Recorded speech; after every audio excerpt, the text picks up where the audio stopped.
Gen Z is reviving an unlikely hobby, birding. In the last few years, birding clubs have started at UNLV, Nevada State College, and just last month at CSN. So today on CityCast Las Vegas, we talk with Morrigan DeVito, Education and Outreach Director at Red Rock Audubon Society, and Franklin Ung, President of the UNLV Birding Club. And they tell us why young people are getting into birding, what it means for the future of the hobby, and what birds to look out for this spring. It's Monday, March 23rd. I'm Sonia Cho Swanson, and here's what Las Vegas is talking about.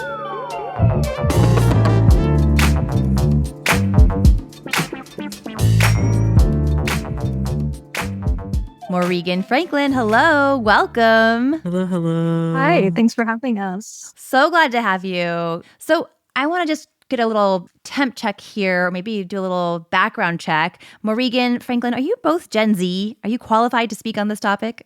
Well, I always wonder. I guess millennial. Like I was born in 1998, but yeah, I would say so.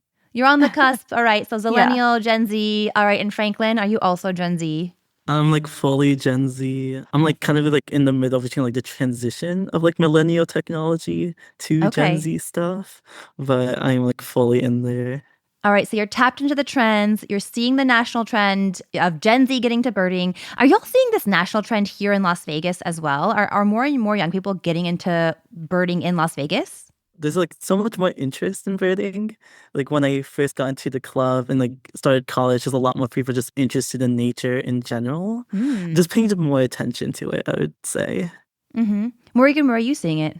Yeah, I mean, I've noticed over the past few years we have younger people joining Red Rock Audubon, people in their 30s and 20s. And yeah, I mean, I've kind of watched these college campuses grow, and I think people in our age bracket are looking for more ways to connect to nature, and birding is very accessible. Okay. How have you seen, because you actually helped start some of those college campus groups, right? Right? Is that right, Morrigan? Yeah, I mean, I helped support UNLV Audubon when I was working for Red Rock Audubon a few years ago. So me and my predecessor in this position would help lead bird walks for UNLV Audubon and teach them about what birds were on campus and help advise about some projects they could do.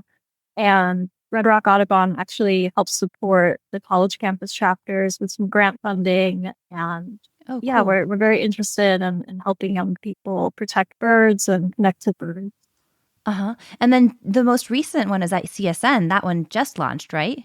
Yeah. Like last month, actually, I think they elected their officers. And yeah, it's just another really great group of people who want to make a difference on their campus. That is so cool. All right, so Franklin, I want to hear about why you think that is. Why is Gen Z getting, because when I hear birding, I'm thinking like people who are retired wearing big hats and khakis, right?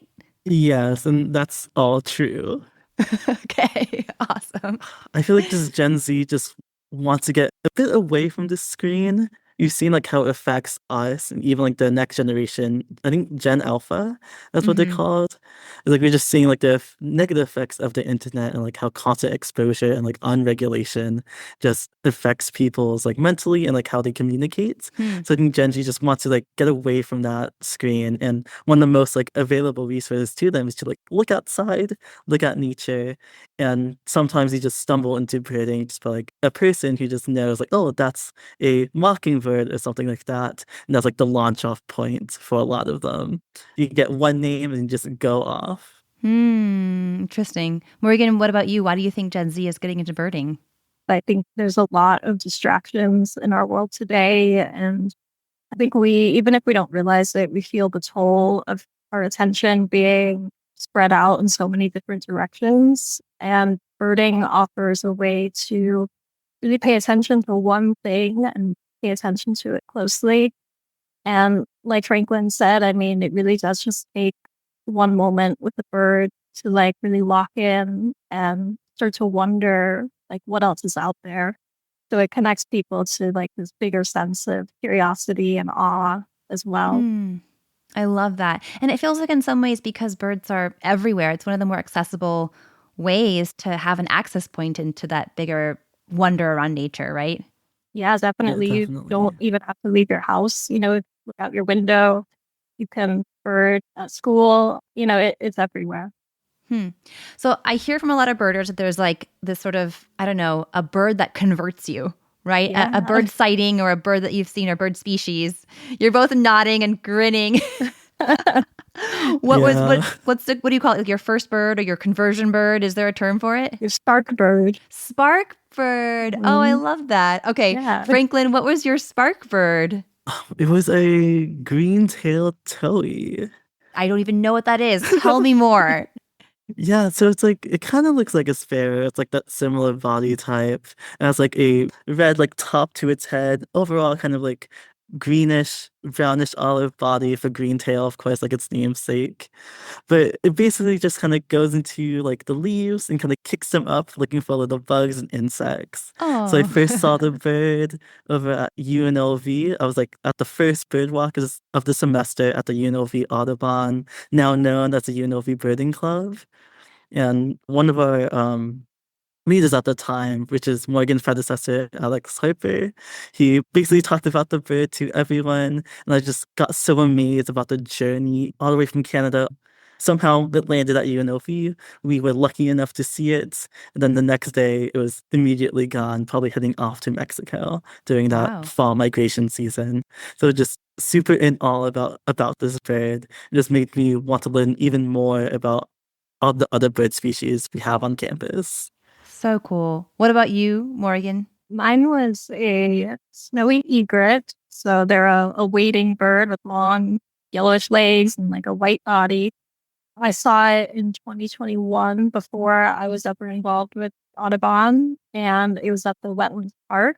And it was only like my second time ever being at that park, and I didn't know that we had those birds in Las Vegas. I didn't know we had wetlands in Las Vegas, and Mm-hmm. that really made me want to learn more about what other species we have and what other places there are to go observe wildlife. Eagles is such a good bird. Such a good bird. Actually, I'm really resonating because did both of you grow up in Las Vegas? Yeah, I did. Yes. Same. And I think that like I didn't know about the wetlands until after college even. I mean, I probably just didn't spend that much time in nature, growing up either. And so to me, Las Vegas wasn't a super rich natural environment, but I've learned so much more about that in the last few years. It's really changed my perspective. I'm curious if it's felt that way for you too. Yeah, definitely. I feel like every year I'm noticing new things in nature in Las Vegas, whether it's birds or plants or bugs. Like it's such a hmm rich tapestry of everything living together here. Yeah, like right now I'm currently working at the Springs Reserve, and that's really gotten me into like a lot of that naturalist, learning more about like the geology of Las Vegas, the entomology, the study of bugs in Las Vegas, and just the amount of life that we have. I've always learned that Las Vegas is like a lifeless desert because Mm, the desert part is like what we put emphasis on, and not like the meaning of Las Vegas, which is the meadows. mm-hmm. Like it's so hard to like remember unless you pay attention to it, like how much life is actually in here. And it's not just like a bunch of kind of gray looking plants out in the middle of the sandy wastelands. Sure. Although they have their role too, right? The They do, creosote they and the do. sagebrush. Yeah. Yeah. Oh, we love the smell of creosote. We do. Yes. Well, I'm kind of curious because, I'm hearing that you have found this new connection to nature and it's making you think about the earth in different ways. What do you think that this means, this trend of Gen Z getting to birding? What do you think it means for the long-term future of birding and conservation? I hope it garners more support. Mm-hmm. From like my perspective, I've just been seeing like the changes in the climate change, like the global warming actually happening within our lifetimes. Seeing like that this week is gonna reach a 97 in like mid-March. And Yeah. that's abnormal. I've never seen that before. And I've only realized that because I've started paying attention. So I hope like in future conservation efforts, Gen Z will be like the ones who kind of push that along, especially as we get into a more of like I guess adult jobs, I would say, more into like that legislative position, more of like the people who can actually make things happen. Hopefully Hmm. that can be like one of our main focuses in this time. Yeah, yeah. I think kind of taking on responsibility is really big. And birding is so interesting because it's so popular with different generations. And I really love that I'm able to have friends who are in a different generation than me. Maybe they're like in their 60s or 50s or 30s. Like it's great because we really need that knowledge of what was normal for them. Yeah. And they were, my age versus what's normal for us now, because without that, like we're going blind. We don't know what to help. And I think that it's just a really interesting hobby to have because you're able to see these long-term trends. Yeah. Yeah, it's pretty enlightening to just like talk to other people. Like in this hobby, since we all kind of care about the same thing, but we all have like different viewpoints of like what it was before. I didn't know we have like national parks, but never like really experienced any. And like hearing the experience of like the older generation makes me realize like this is super important to like people's like childhoods, their like overall state of being and like actually living in the United States. Like it's super important to have these naturalist areas to be protected, to be experienced even more into the future. And hopefully a lot of Gen Z who interact with like Gen X or the like silent generation or even baby boomers, they like get that knowledge and it's like, oh, this is really important to so many people. And like I think we should have like I guess the drive to help push these conservation efforts forward. Yeah, like that conversation goes two ways. Like you said, Marigan, it's about younger generations hearing from older generations what things were like before climate change accelerated. And Franklin, to your point, it's about younger generations kind of telling older ones what matters to them now and what they're maybe concerned about for the future. Yeah, I think you summed it up pretty well. Yeah. Well, I'm also curious how Gen Z is changing the hobby of birding itself, because I did notice that it's no longer the Audubon Club at UNLV, it's the Birding Club. So Franklin, can you explain that? What was the name? What's behind the name change? Yeah, so I think National Audubon put out like an announcement. I think it's like a few years ago. It was before my president position, but they basically like recorded like all the documents or like I guess evidence about the founder, John James Audubon, and how I think he was like a slave owner in like Yeah. the United States. So being at a minority like representing institution, it didn't feel quite right to have a basically slave owner be like in the name of our club. And a lot of people in Gen Z also don't really know what Audubon really means.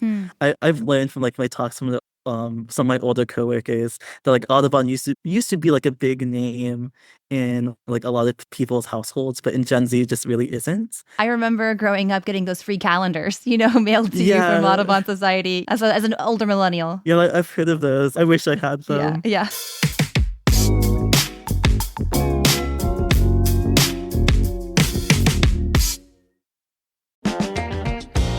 Roseman University's Neighborhood Health Series, or NHS, is a free monthly event with expert speakers on real conversations about health and well-being. It's free to attend, open to the public, and includes a complimentary meal. These are big picture conversations on global health, prevention, and collaboration across professions. So join the event March 26th in person at Roseman's Summerlin campus or virtually via Zoom. This month features founding dean Catherine Fogelberg and looks at Roseman's proposed College of Veterinary Medicine. As Roseman takes steps towards opening Nevada's first College of Veterinary Medicine, this is a chance to learn why veterinary care matters for all of us and not just our pets. Learn how veterinarians play a major role in healthcare teams, including supporting animal, human, and environmental health. So join Roseman in person at the Summerlin campus or virtually via Zoom. Register now at speakers.roseman.edu.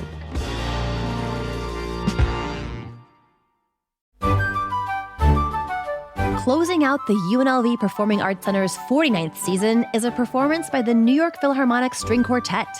The quartet debuted with John Adams' Absolute Jest in New York City in 2017, and it comprises the 4 principal musicians from the orchestra. All 4 of its members are prize-winning soloists and have performed around the world. Concertmaster Frank Huang, Principal Second Violin Chan Lee, Principal Viola Cynthia Phelps, and Principal Cello Carter Bray. So with their powers combined, it's going to be an amazing performance. The evening's program includes Felix Mendelssohn's String Quartet No. 3 and Franz Schubert's String Quartet No. 15 and Kvardazats. That's Monday, March 30th at 7:30 p.m. at Artemis W. Ham Concert Hall. Get your tickets at pac.unlv.edu.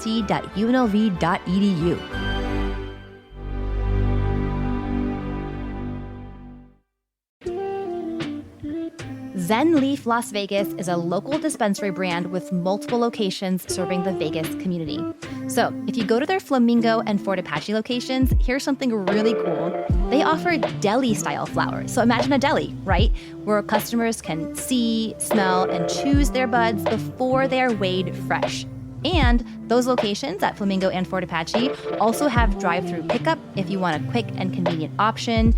North Las Vegas customers can take advantage of home delivery directly from the ZenLeaf team. And I would say ZenLeaf really focuses on making cannabis shopping approachable, convenient, and welcoming for both new and experienced customers. So visit a ZenLeaf Las Vegas location and, here's a special tip, mention CityCast or shop online using code CityCast, all caps, one word, to receive a special subscriber savings. So search for ZenLeaf Las Vegas to find your nearest location.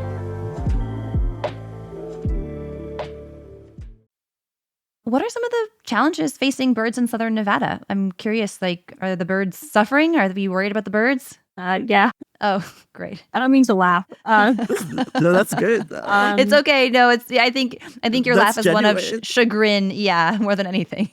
I guess I kind of chuckle because I feel bad, honestly. It's like, my job is to show people like the wonders of birds and nature.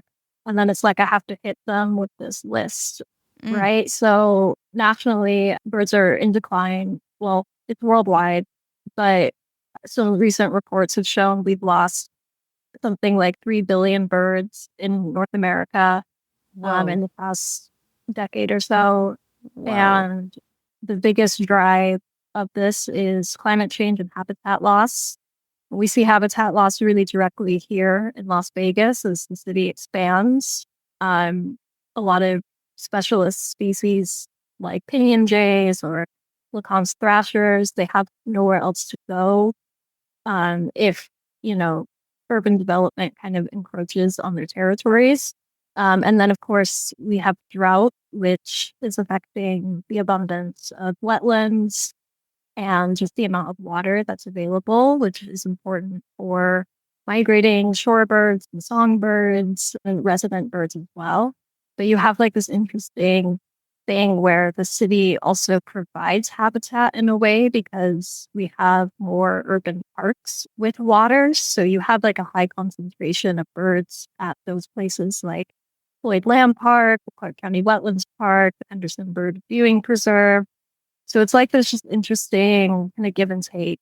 But overall, birds are definitely suffering from habitat loss and climate change. And then also just the human hazards that have been introduced, like glass, like outdoor cats. Wait, cats? Pesticide use. Yeah. Tell me more. I have to give the disclaimer. I love cats. I have a cat. I have an a indoor cat, cat. My cat is also Like- indoor. Adorable. Yeah, they are, they are a really big driver of bird declines because they're predators. They're doing what they're built to do when they're outside. And especially for migrating birds and for baby birds in the spring, cats can really take a toll on their populations. So it's healthier for the birds and for the cats too to keep them inside. I know Franklin can speak to with his work at UNLV Audubon are having safe windows for birds because birds Yes. they didn't evolve with windows. They don't know what glass is. And so Fair. they might see the reflection of trees and sky and they're going to hit the window. And that is a really big cause of bird declines, especially during migration season when you have like a lot of songbirds that are migrating through the night. Franklin, what is your group doing about the windows? Yeah, so at UNLV, we are currently trying to put up more anti-bird collision decals on like the big hotspot windows that have a lot of bird collisions on campus. So what we're basically doing is basically getting up before classes and surveying select buildings that we know have a lot of glass cover. And we basically survey all of them around hopefully 2 times a week and then collect any evidence of bird collisions or bird carcasses that we found Oh, to then record and collect data from. So actually, fun fact today, we found a marsh wren at UNLV Oh, Oh that what? died from a wow. window collision. That's crazy because they're usually found at like the wetlands or like land right in the reeds. It was probably migrating, right? I love how that meant something to both of you and nothing to me. That's Yeah. amazing. Yeah, so it's a small bird that like you probably won't ever see in like the wetlands or like Floodland Park, but you'll definitely hear them. So like what we think it was like probably migrating over towards Wetlands Park, then it hit a building with a high amount of glass cover. Hmm. So luckily we found it in time before like a cat or like another scavenger got to it and we collected it. And I think right now it should be like probably in the freezer to be prepped to be taxidermied by one of the professors at UNLV. So Wow. this survey also serves as like another way we can collect specimens kind of legally in Uh-huh. at UNLV property and hopefully have it for future classes or future studies investigating in like an urban environment or like something Wow. like that. What is the most dangerous building at UNLV for birds? Yeah, like I think right now it's probably be the William D. Carlson Education Building, also known as the CEB. That's like the three-letter acronym we have. So the CEB has a lot of native plants right by the windows that are super reflective and treated with actually like UV deflectors. Hmm. So there's like the UV like deflectors are basically like mirrors. You can see a reflection perfectly, and the trees also get reflected perfectly. So a lot of birds mistake those trees as like real and not just a solid window wall. So when they try to go to it, flying at pretty high speeds to land during migration or to get even more food, they just hit that window. And most of the time ends with either immediate death or they get dazed and die afterwards due to like internal injuries or something like that. That's so sad. Yeah, it's always a sad moment. It's ironic because I'm sure the reflection was designed to help keep the heat and sun out from the interior, so designed with the best of intentions, but maybe not so good for the birds. Well, let's pivot to something a little happier because we're well into spring, even though it is hot. But what are some of the birds that Las Vegans can keep an eye out for this season, say from March into April, May? Ooh, it's about to get really good for birding. Oh, it's about to get hot. Yeah. Okay. Yeah. All right. So this is like the peak of kind of all the really colorful birds that come in. You get warblers migrating in, like yellow warblers that are bright yellow. Franklin is literally snapping his fingers, y'all. I just have to point that out. Okay. Yes, we love those yellow Yeah. warblers. They're so cute. They are so cute. Oh. Yeah. And the Wilson warblers are all yellow, but they have these black little hats on the top of their heads. Their Aw. feathers are black.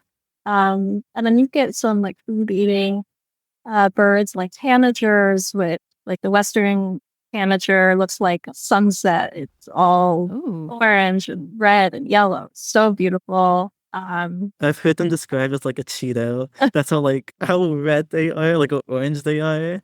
There's like in a green tree you see a red dot. I'm like, ah, yes. They're Okay. Yeah. Nice. I've here. never heard that one. That's good. I'll keep that in mind. Tanager is the Cheeto of birds. Okay. And where can we see these birds? So it's really good to go to. I know we talk about the wetlands a lot, but there's a reason, right? Because of water. The places that have the really like big canopies of trees and water. Sunset Park is also really good if you're like in a more urban area. There is a fruiting mulberry grove at Sunset Park that attracts so many of these fruit eating birds, so many of the tanagers. Wait. Give us the inside deets. Where is this mulberry grove? Do you know which part of the park it's in? Yeah, so it is next to the safety building. So if you park next to the safety building, it's like the grove that's right behind it. And if you go in like April, May, it should be fruiting. And if you just stand there and wait, like you'll see tons of birds. Okay. Including Cheeto birds? Are we going to get some Cheeto Fruiting, birds? yeah. Okay. Yes. Good. Any other birds to keep an eye out for in March, April, May? Right now we have some hawk activity. So at UNLV, like every single year, there's like two Cooper's hawks that always come in there and basically have their chicks there, and they recently just arrived. And I think the female actually take a branch off a tree and bring it back to the nest. So I think they're getting ready to lay some Oh, eggs. yay. Franklin, where's the nest? So it's right near the physics building. So Okay. and like right outside there's like a small apple tree, and there's like two like big oak trees or pine trees. And if you just look at the very top of one of them, you'll see like a big bundle of twigs, and Hmm. that's where the nest is. And you've probably heard them. They're like, I set myself up for failure to like imitate the Cupid's hawk. You have to do it now. It's like kind of a like laughing noise. It's like it kind of sounds like that. Yeah, no, it does. Okay. Yeah. Accurate, highly accurate, Franklin. You get 10 out of 10. Ooh, yeah. So like they're just there. I think sometimes they swoop down at people who get too close to the nest. So if Okay. you're at the physics building, be careful. Noted. Any last birds y'all want to shout out for spring? Yeah, can I also just say, not a bird, but pro tip for the spring, when the Palo Verde trees start blooming, they are going to have like this really rich yellow canopy of flowers. And they're the trees that have the green bark, the green trunks. Mm-hmm. You just like stand under one of those for a while. Like you might see some of these yellow warblers coming in, as well as like other birds like house finches and goldfinches, verdins, which are here all year. But they love it when those trees flower because the flowers attract a lot of insects that are coming, and they're insect eating birds. So they're foraging in that canopy. And it's just like the most magical time of year in Las Vegas, I think, is when those trees are blooming. Because I just love standing under there. It's just a wonderland of colors, and sweet smells, and songs, and I love it so much.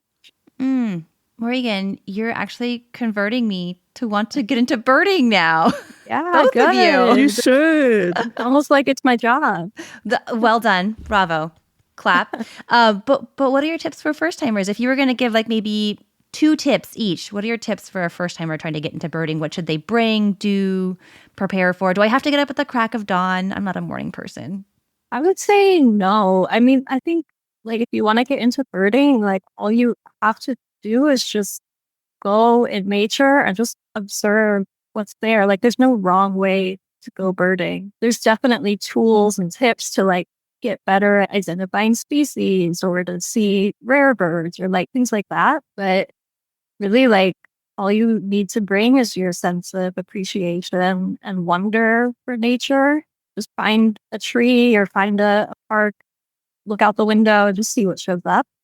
But then, if you want to get better at identifying birds, you can look into getting a field guide. There's a free app called Merlin that you can download all the birds. I see Franklin snapping. Yes, it's my hero.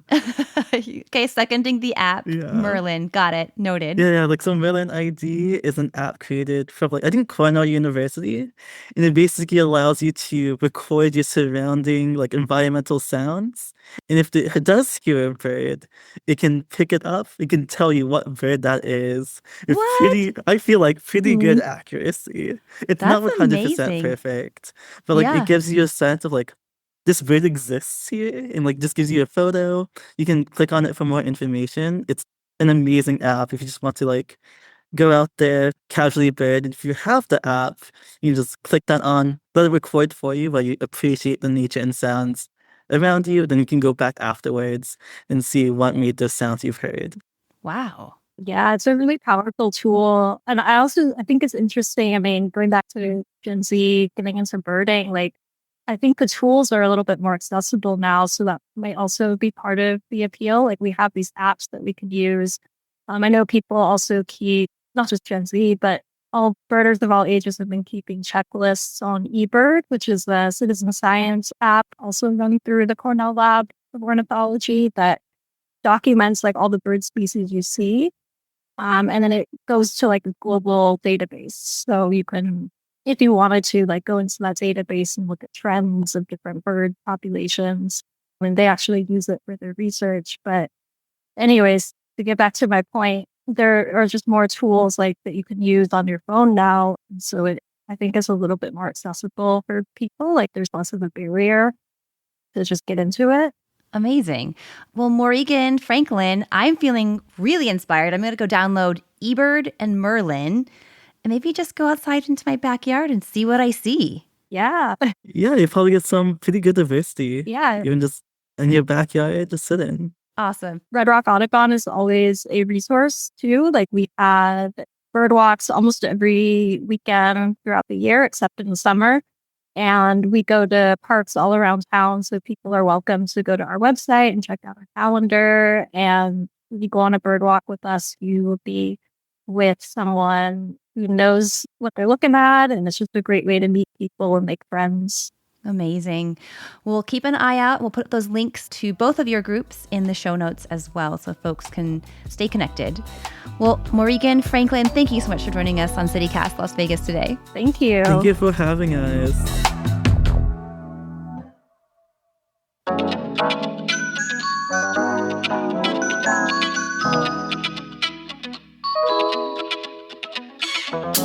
And that's all for today here on CityCast Las Vegas. If you enjoyed the show, go tell a friend, rate the show, leave us a review, and subscribe to our morning newsletter. Don't forget you can support this show and get some great perks by becoming a CityCast Las Vegas neighbor at membership.citycast.fm. We'll be back tomorrow morning with more news from around the city. Take care.